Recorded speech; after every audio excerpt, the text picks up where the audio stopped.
ಇನ್ನು ಶಿವಮೊಗ್ಗದಲ್ಲಿ ಡಿಕೆ ಶಿವಕುಮಾರ್ ವಿರುದ್ಧ ಬಿಜೆಪಿ ಪ್ರತಿಭಟನೆ ಮಾಡ್ತಾ ಇದೆ.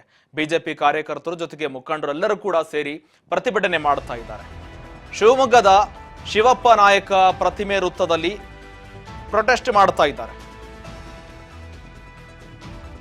ಬಿಜೆಪಿ ಕಾರ್ಯಕರ್ತರು ಮುಖಂಡರು ಪ್ರತಿಭಟನೆಯಲ್ಲಿ ಭಾಗಿಯಾಗಿದ್ದಾರೆ.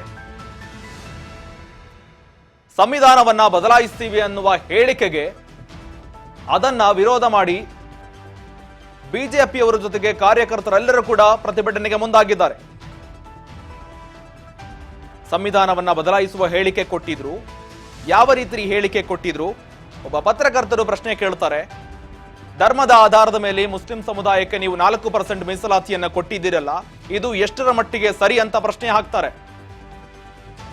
ಅದಕ್ಕೆ ಡಿಕೆ ಶಿವಕುಮಾರ್ ಅವರ ಉತ್ತರ, ಸಂವಿಧಾನವನ್ನ ಅನೇಕ ಬಾರಿ ಬದಲಾಗಿದೆ, ಬದಲಾಗುವ ಸನ್ನಿವೇಶಗಳು ನ್ಯಾಯಾಲಯದಿಂದ ಆಗ್ತಾನೆ ಇದೆ. ಅದೇ ರೀತಿಯಾಗಿ ಮುಂದಿನ ದಿನಗಳಲ್ಲೂ ಕೂಡ ಒಳ್ಳೆಯ ದಿನ ಬರುತ್ತೆ.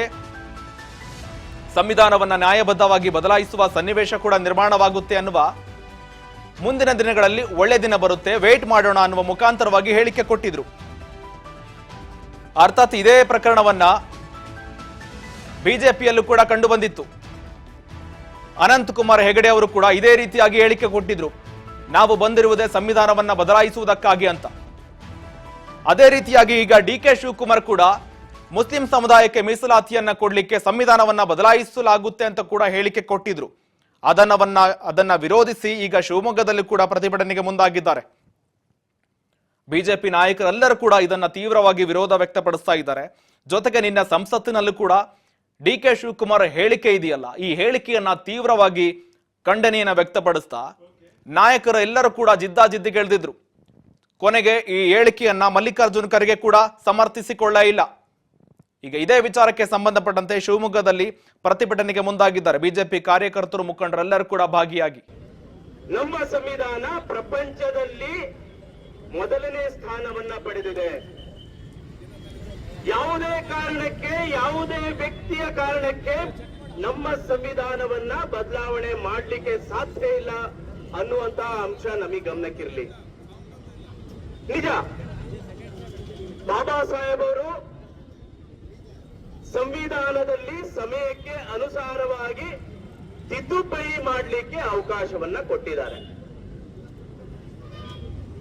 ಆದ್ರೆ ಶಿವಮೊಗ್ಗದಲ್ಲಿ ಪ್ರತಿಭಟನೆ ಮಾಡ್ತಾ ಇದ್ದಾರೆ. ಈ ಬಗ್ಗೆ ಹೆಚ್ಚಿನ ಮಾಹಿತಿ ಕೊಡ್ತಾರೆ ನಮ್ಮ ಪ್ರತಿನಿಧಿ ಶಿವಮೊಗ್ಗದಿಂದ ಉಮೇಶ್ ಸಂಪರ್ಕದಲ್ಲಿದ್ದಾರೆ. ಉಮೇಶ್, ಶಿವಮೊಗ್ಗದಲ್ಲಿ ಸಂವಿಧಾನವನ್ನ ಬದಲಾಯಿಸುವ ಹೇಳಿಕೆ ಕೊಟ್ಟಿದ್ರು ಡಿಕೆ ಶಿವಕುಮಾರ್, ಅದನ್ನ ವಿರೋಧಿಸಿ ಈಗ ಶಿವಮೊಗ್ಗದಲ್ಲಿ ಪ್ರತಿಭಟನೆ ಮಾಡ್ತಾ ಇದ್ದಾರೆ. ಈ ಬಗ್ಗೆ ಹೆಚ್ಚಿನ ಮಾಹಿತಿ ಏನಿದೆ? ಎಸ್ ಶ್ರೀಕಾಂತ್, ಏನು ಉಪಮುಖ್ಯಮಂತ್ರಿ ಡಿಕೆ ಶಿವಕುಮಾರ್ ಅವರು ಸಂವಿಧಾನ ಬದಲಾಯಿಸುತ್ತೇನೆ ಅಂತ ಹೇಳಿಕೆ ವಿಚಾರವಾಗಿ ಇವತ್ತು ಶಿವಮೊಗ್ಗದ ಬಿಜೆಪಿ ಕಾರ್ಯಕರ್ತರು ಮತ್ತು ಮುಖಂಡರುಗಳು ಶಿವಪ್ಪ ನಾಯಕ ಪ್ರತಿಮೆ ವೃತ್ತದಲ್ಲಿ ಪ್ರತಿಭಟನೆ ಮಾಡಿರುವಂತದ್ದು. ಸಂವಿಧಾನ ಬದಲಾಯಿಸುತ್ತೇನೆ ಎಂದು ಡಿಕೆ ಶಿವಕುಮಾರ್ ಅವರು ನಾಲಿಗೆ ಹರಿಬಿಟ್ಟಿದ್ದಾರೆ ಎಂಬ ಆರೋಪ ವಿಚಾರವಾಗಿ ಡಿಕೆ ಶಿವಕುಮಾರ್ ಅವರ ವಿರುದ್ಧ ಘೋಷಣೆಗೆ ಹೋಗಿ ಮತ್ತೆ ಅವರ ಪ್ರತಿಮೆಯನ್ನು ಮಾಡಿ ಅವರಿಗೆ ಅದನ್ನ ದಹಿಸಿ ಮತ್ತೆ ಬೆಂಕಿ ಹಚ್ಚಿ ಆಕ್ರೋಶವನ್ನು ವ್ಯಕ್ತಪಡಿಸಿರುವಂತದ್ದು.